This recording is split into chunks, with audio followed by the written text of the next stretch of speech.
So tonight, I want to introduce our guest speaker, April Thompson. Welcome, April. April Thompson is a wife. She's a mother. She serves as the lead pastor's wife at New Life Jackson. She is graduated of Liberty University and holds a master's degree in clinical mental health counseling and currently practices as a therapist at the Priest Center in Murfreesboro, Tennessee. She wears a bunch of hats, right? Like every woman. I'm pretty sure that we all wear a lot of hats.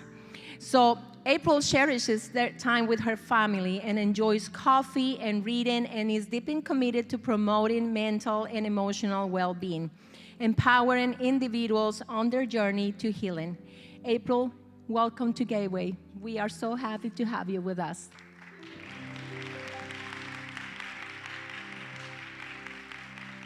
She's a good hugger. It is so good to be here at Gateway Church. It is a beautiful church, and I see some faces out here, I know. It's so good to be here and to be with you, Pastor Leslie and Pastor Chris. Thank you so much. I'm so honored to be here. I told my daughter-in-law, I said, they really don't know what they're getting into. They might regret this when I'm done. I'm a little crazy. Okay, I don't know who left the little Jesus up here, but this is adorable. I love it, so now I know Jesus is with me. There's a story. I'd love to hear it later. How adorable. So this is my first time to Ashland City, and it's beautiful. It's so cute on the river. I love it already. We were driving in. It was such a beautiful drive. But I'm just excited to be here today and tomorrow. I believe God's got some things for us. I'm excited that you're here. You made it. You made it. You're here. It might have been a hard week. I know it's been a hot week.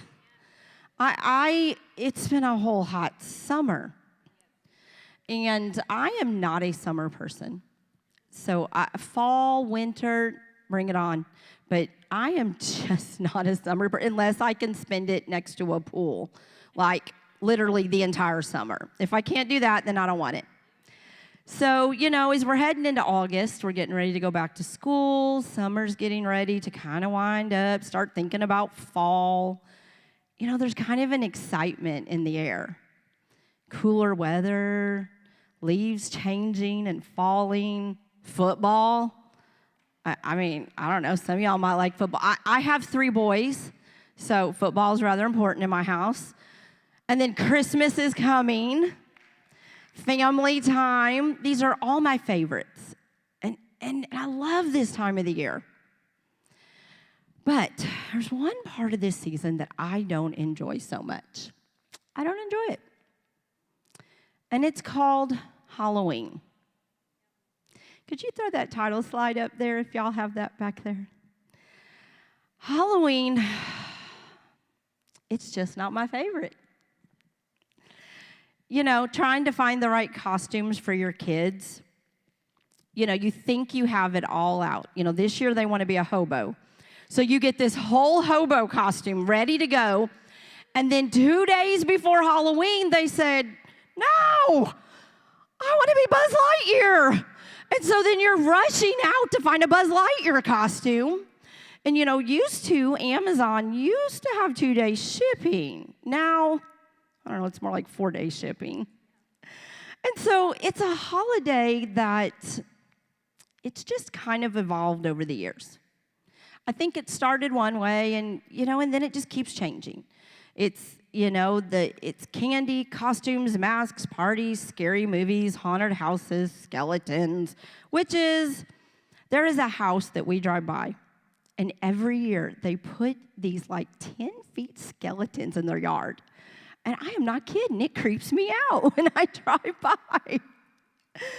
Fear is one thing that I do not enjoy. I don't like it. But there are many people that enjoy the thrill of fear. What is it about it? Dr. Jeffrey Rosen from the Department of Psychological and Brain Sciences at the University of Delaware studied the human fear response. And he found that as humans, we respond to fear in a few ways. And you've heard about these. We fight, we flight, or we freeze. And when we're afraid, we have a rush of adrenaline. Our lung capacity is increased, our pupils are dilated, our ability to feel pain is dulled. This is the same response you get when you watch a horror film. Okay, so Ghostbusters not quite that scary. And as we go along, we'll talk about it. It's got, the big marshmallow man. It's got some funny parts to it. When I was a kid, I remember one time I watched a horror movie unknown to my parents. Don't anybody tell them. And it was the craziest thing ever. It was in a Catholic convent. It was a basketball, and it would roll around, and it would bounce up, and it would kill people. It would just smack them in the head, and they'd fall over dead. I know, crazy. But for the longest time as a kid, every time I saw a basketball, I was like, I just didn't know what was going to happen. And then one year I watched, okay, now I'm going to date myself, okay? But anybody ever heard of Freddy Krueger? So I watched a Freddy Krueger movie. And in this movie, there was this big white house up on a hill, and there was these little kids, and they were doing Ring Around the Rosie. Well, not too long after I watched that, my husband and I had just gotten married. We went to stay the night at somebody's house.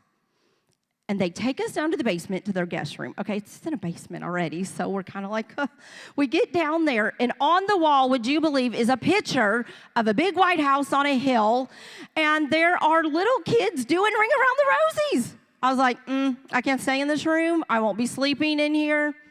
So we took the picture off the wall, put it in the hallway. The next morning, I put it back up. Fear. It leaves an imprint on you. Our brains have the capacity to know that fear isn't real. I mean, we can watch a horror movie. I'm not suggesting you do, but you can watch one, and you know that it's fiction. It's not real. But often our bodies don't, and they still respond very much the same way. Some enjoy fear because even when they know that it is not real, they get that rush of chemicals into their brains. And so, have you ever heard of muscle memory? So when you get fearful, something scares you, what's one of the first things you do? You tighten up. And so your muscles literally remember that. So you may not necessarily feel fear or think you're afraid, but your muscles and your body will automatically tighten up. And then we wonder, why is my body so tight? Why does it hurt?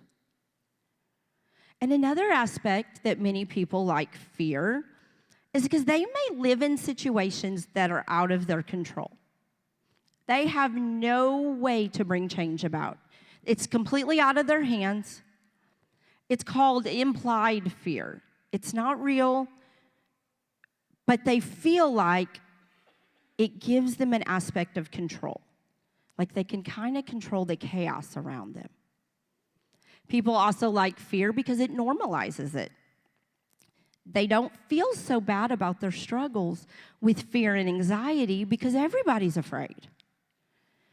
For individuals with or without a diagnosis that consistently deals with anxiety and fear, they don't need a scheduled day to focus on it. They don't need a holiday to focus on it because they focus on it every day of their life.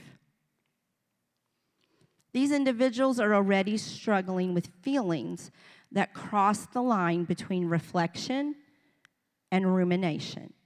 Now, reflection is when you think back over something. You're thinking about your week, what you did.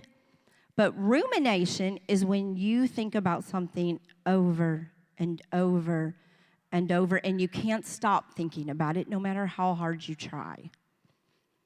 Many of my clients, and when I say the majority, probably 80 to 90% have a diagnosis of generalized anxiety disorder. So why do individuals enjoy the thrill of fear? So number one, it normalizes what they're already dealing with. Number two, it may give them a sense of control where they have no control. Living with anxiety, and I bet that there's some of you in here that are going to really identify with this tonight. Living with anxiety can be described as being followed by a voice. It knows all of your insecurities, and it uses them against you. It gets to the point where it is the loudest voice in the room, the only one you can hear. It keeps you from doing the things you want to, and it points out all your faults. The worst part is you know that the voice is lying, but it's a struggle to stop listening. 2 Timothy 1:7 says, "For God has not given us a spirit of fear, but of power and of love and a sound mind." I'm going to read it again, but I'm going to read it from a different version. 2 Timothy 1:7 from the Amplified. "For God did not give us a spirit or timidity or cowardice of fear, but he has given us a spirit of power, of love, and of sound judgment and personal discipline, abilities that result in a calm, well-balanced mind and self-control." Fear will overtake you. It will take control. It will steal from you. It will lie to you. Fear is not the opposite of faith. You know, people want to say, well, it's the opposite. You either have faith or you're fearful. No. It's actually faith in the wrong things. We take our faith in God, and often we root it in fear. We put our faith in disease and sickness, death, loss, our faults, our insecurities. We don't even realize we do this. Although we forget that our faith should be anchored in the one and only that can bring deliverance and freedom. It was about 12 years ago, and Pastor Leslie, my husband, and I have been pastoring about 12 years as well, so we're going on 13, but yeah, so we're about the same area there. It's about 12 years ago that I sat across from a doctor, and he had recently diagnosed me with the autoimmune disorder lupus. And he was a friend of ours, our doctor, and I was scared to death. I was waiting for blood work. He finally sent the blood work, got it back in. He calls me. I'm at a conference. He calls me and says, "Oh, hey, by the way, your blood work came back. You have lupus. I'm getting ready to get on a plane. I'll be back in 2 weeks. Let's get together." He said, "Don't Google it." And I'm like, "What?" And so, yeah, so you know what we do. We Google it. And then I figured I was going to be dead by morning. I mean, why talk about it in 2 weeks when you get back? I'm going to be dead by tomorrow. So finally, he comes back. And so up until that time, I was always pretty fearless. I mean, I had little fears. Okay, so has anybody been watching the Olympics? Y'all like to watch the Olympics? I love to watch the Olympics. Okay, so I was in gym, and they had the uneven parallel bars. And there was no way on earth I was going to swing on those things because I just knew that I was going to kill myself. So I was, pretty brave, but not. I was also scared of those in the dark. That was the other thing. I was pretty scared of that. I love nightlights. You can ask my boys. They joke and they make fun of me because there's like a whole landing strip of nightlights in my house at night. Like, nobody ever has to run into anything. You don't have to wonder where you're going. You just follow the nightlights. So the doctor comes back the 2 weeks later, our friend, and I asked him one simple question. And his initial answer brought about a change in who I was, how I thought, what I allowed to control my life, and what I allowed to steal my freedom. will this disease kill me? And the answer was, yes. But let me explain. There's lots of things that can kill you, like high blood pressure and heart disease. And as he went on, do you know what I heard? Yes. And that was it. I didn't hear anything else after that. A fear that I had never had before entered my mind. And a battle began that night. And there are still days that I fight that battle. Fear was doing its best work on me.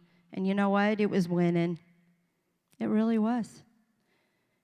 The enemy doesn't have to work hard to defeat us. If he can put a thought in your mind, he causes you to defeat yourself.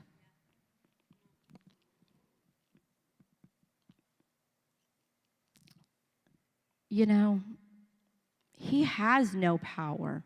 The enemy has no power against us when we're filled with the Spirit. But when we entertain the thoughts that are put in our minds by fear, we literally destroy ourselves. The enemy first distracts you. Fear is a distraction, and it's sent by the enemy, and it allows you to tear yourself down and forget everything you know about God. So the enemy's first weapon is distraction.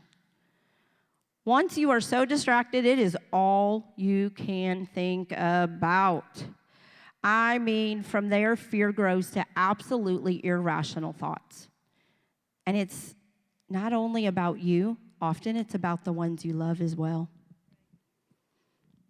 What is this? This is the last time that I get to see them? What if I never get to spend time with them again?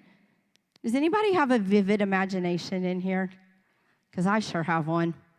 I imagine the hospital room. I imagine the fire engine, the ambulance. I can't even imagine the funeral. Why can I not stop thinking this way? I know what God has said about fear and casting down imaginations. In 2 Corinthians 10:5, he says, casting down imaginations and every high thing that exalteth itself against the knowledge of God, and bringing into captivity every thought into the obedience of Christ. This verse became real to me because how often do we cast down everything, our thoughts, our ideas, our feelings that comes against the knowledge of God. Knowledge, that's the word, knowledge. That's what I know about him. What do I know about God? I know that he loves me with a perfect love. I know that he knows what's best for me, and he wants good for my life. I know that he's a deliverer. I know that he gives freedom. I know that he protects me. And you know what? I know that he fights for me. So if I know all of that, then why can I not defeat the battle? Why can I not win the battle? Fear opens up a door that leads to anxiety. Often it starts with fear, and as we ruminate on it, it becomes anxiety. And once fear becomes a part of your thought pattern, it controls your mind. And it will show itself just about any time it wants to. There have been studies that have shown that anxiety actually becomes a pattern in the brain. And it will try to control your thought processes. Now, I am not discrediting clinical anxiety. I know that there are clinical diagnoses of anxiety. It's a real disorder. I deal with it daily. Sometimes we even need medication and the help of medical professionals. But uncontrolled fear that we just let run rampant, is when we allow ourselves to not only reflect on our fears and ruminate on them, we begin to ruminate. We begin to change the neural pathways in our brain because that's all we can think about. I am scared. What's going to happen? Oh my goodness. I'm not going to have money to pay my bills, my mortgage. What about my kids? What's going to happen to my kids when they go to school? I don't feel well. Maybe I'm sick. My insecurities. I'm nobody. I have no worth. Nobody cares about me. Nobody loves me. So when it starts to manifest itself out of nowhere, how do you find freedom? Well, in Philippians 4, 6, and 7, it says, "Be anxious for nothing, but in everything by prayer and supplication with thanksgiving. Let your requests be made known to God. The peace of God, which surpasses all understanding, will guard your hearts and minds through Christ Jesus." It says he will guard your hearts and minds.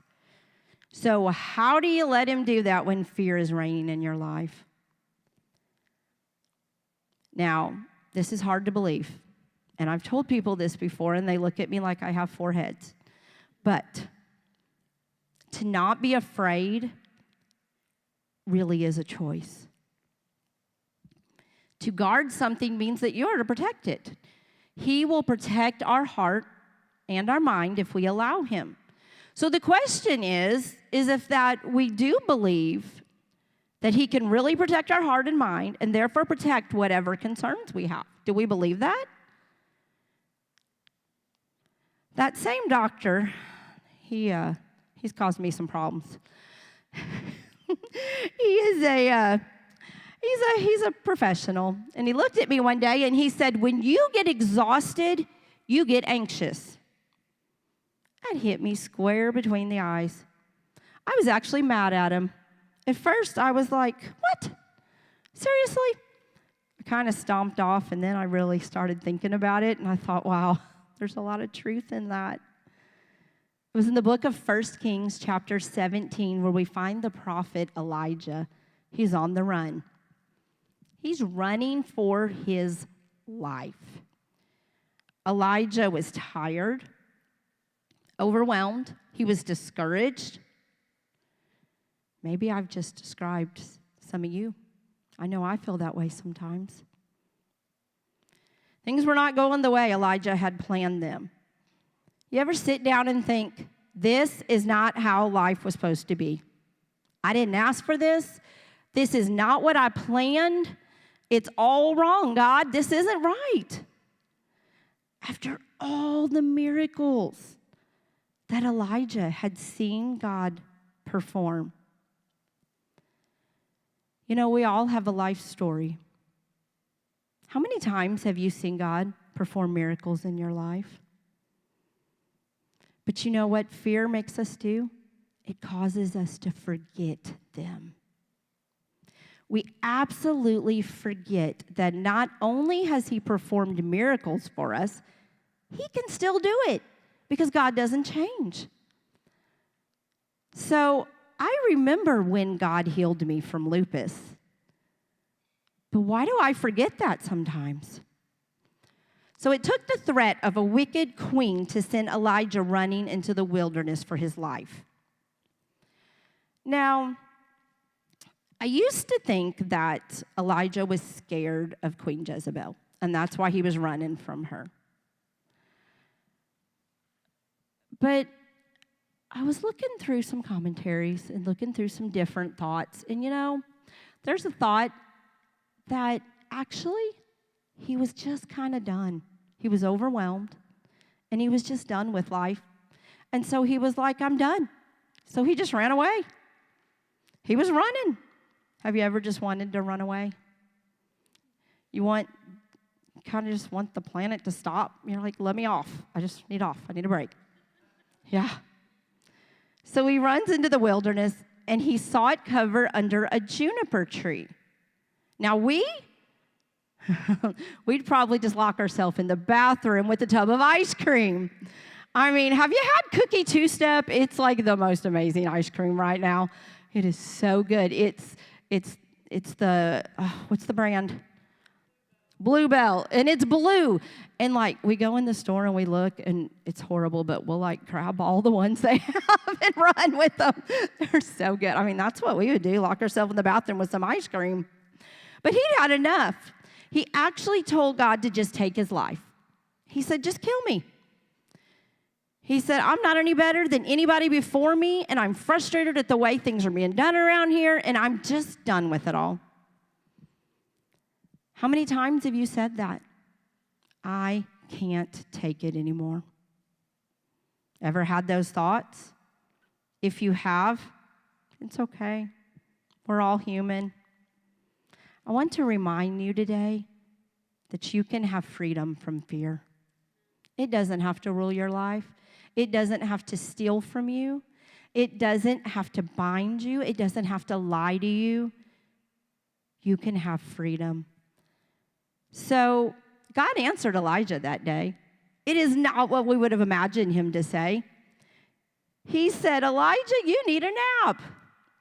That's the first thing he did. He brought a sleep over Elijah. He simply needed rest. We forget just how important rest is. And I know it's hard to sleep. Many times we're awake, we're running.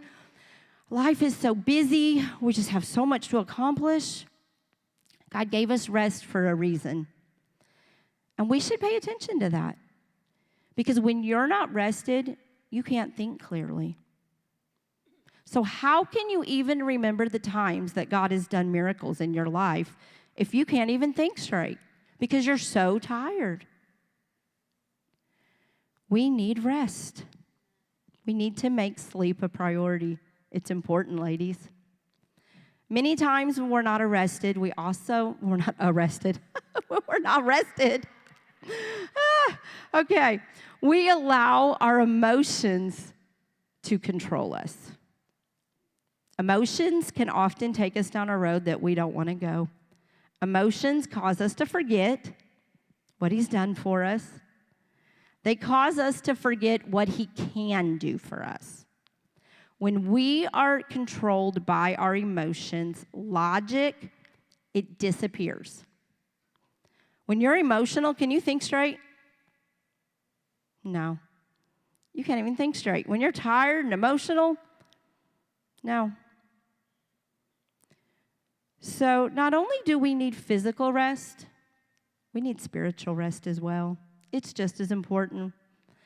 That is when we turn to the Word. His Word gives us spiritual rest. Psalms 91:1 says, He that dwelleth in the secret place of the Most High shall abide under the shadow of the Almighty. Psalms 91:2, I will say of the Lord, He is my refuge, my fortress, my God, in Him will I trust.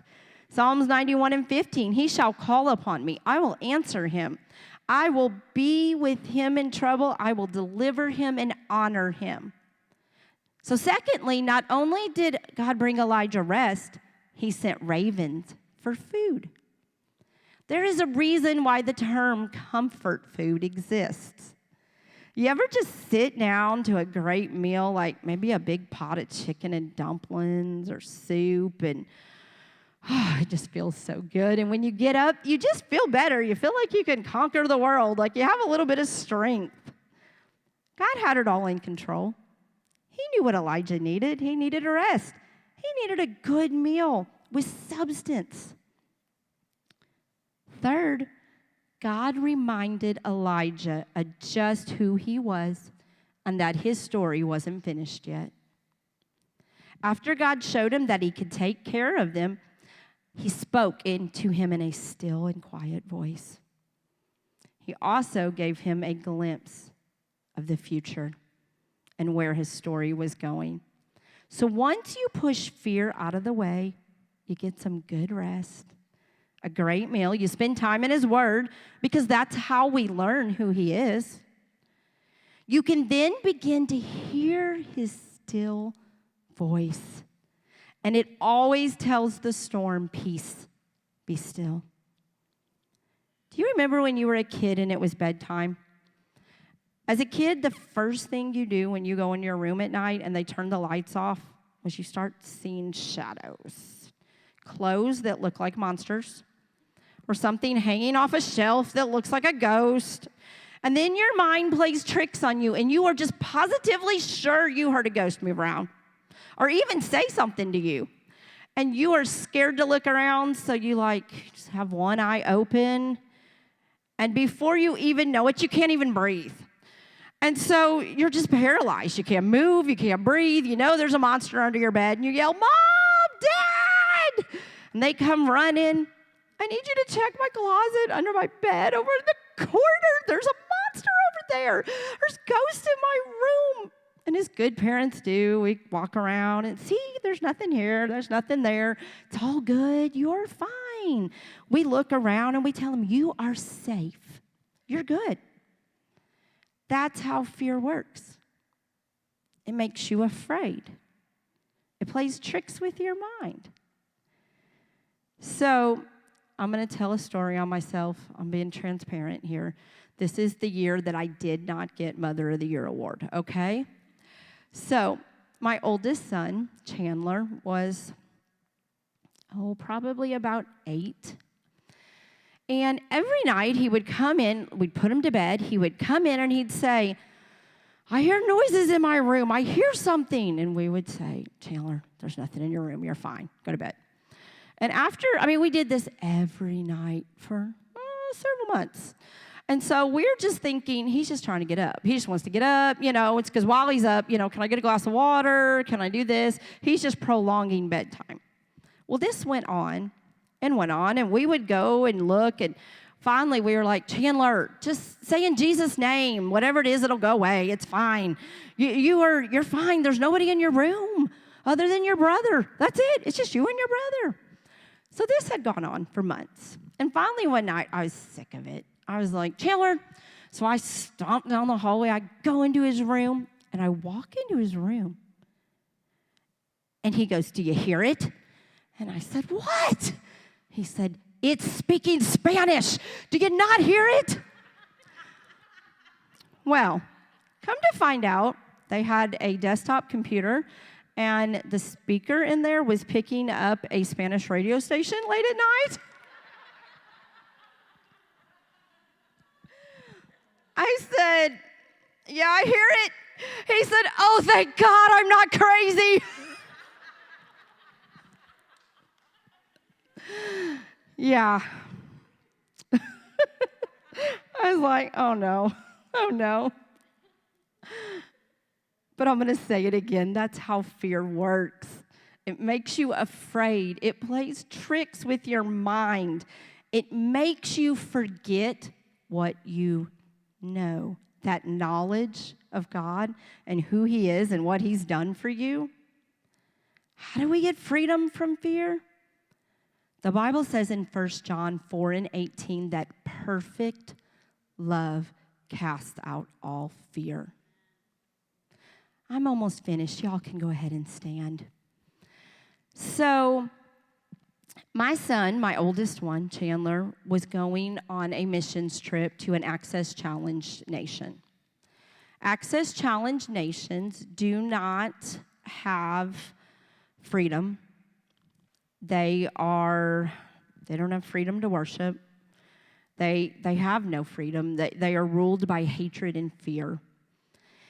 And I was a little bit nervous about him going on this trip. This mama's heart, and it was only on the other side of the world. And so he was getting ready to go.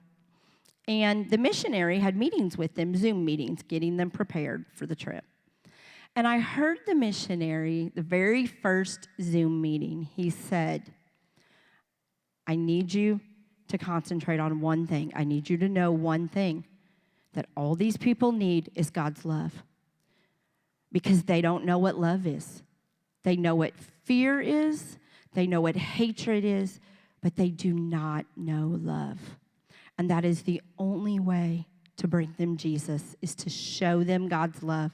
So when you leave on this trip, you pray that God just shows His love throughout you. That's what they see. They don't see you, they see His love." And so they went, so it was actually many young people had gathered. It was a youth conference they were having. Of course, to anybody else, it was just like a youth sports camp. You know, they were doing the whole camp thing.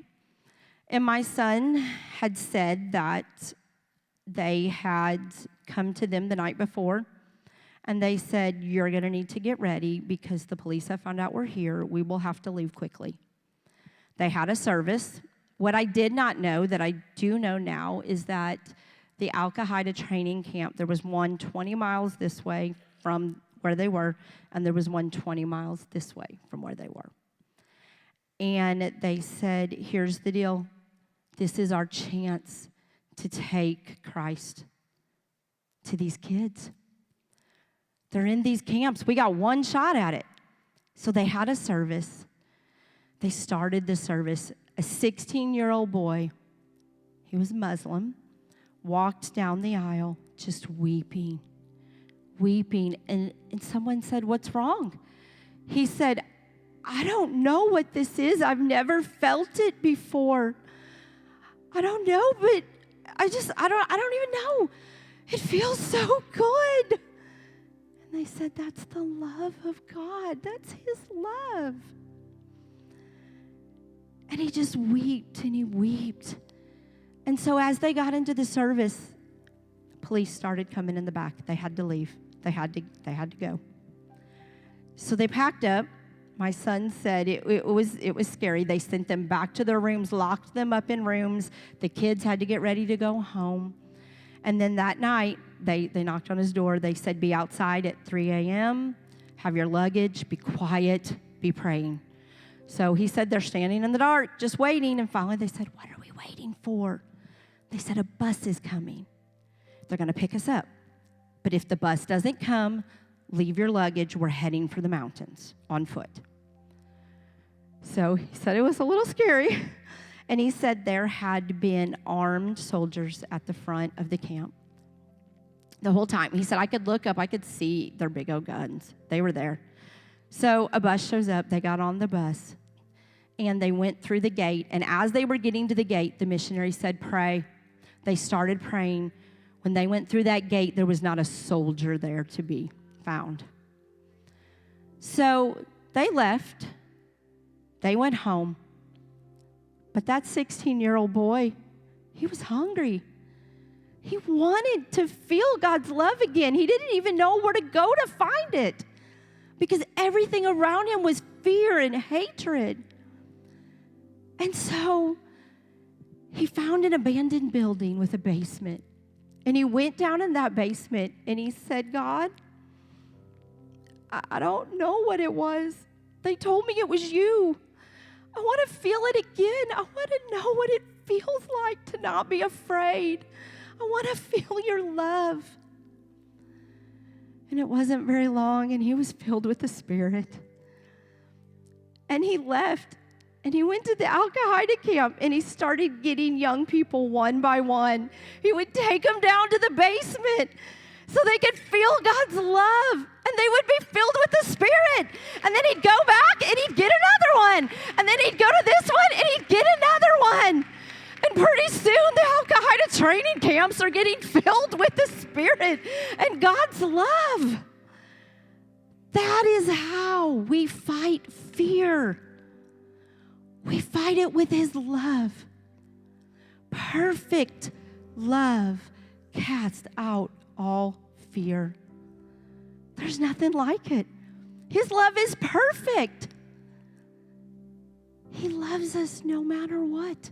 No matter what fear tells us, no matter what our insecurities tell us, no matter the lies that are in our head that are brought on by fear, ourselves, by others, he says, no, I just love you.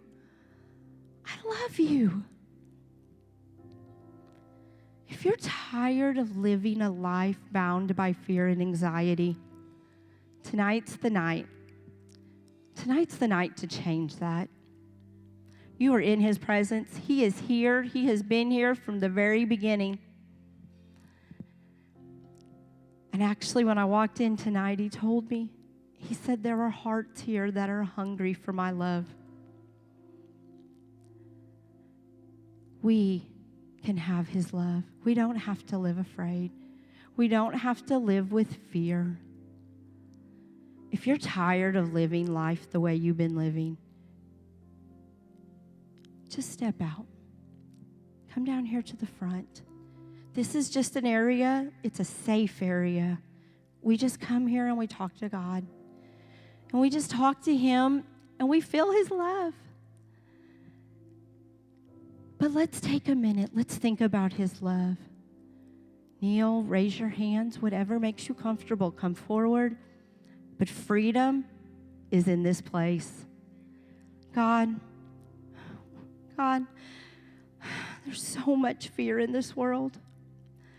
There's so much anxiety. There's so much hatred. But your love, God, it's perfect. It casts out fear. It brings freedom. I don't have to be a slave to fear and anxiety. I don't have to live with it because I can remember who you are and what you've done for me. God, I ask that you just come into this room and just saturate this room with your love. Lord, I ask that it just comes in and it just saturates us. We feel nothing but your love. This is a safe place. God, this is where your freedom works. Your freedom is here. God, and I ask that you speak to our hearts, speak to our minds. Let us feel your love. God, in your name, Jesus.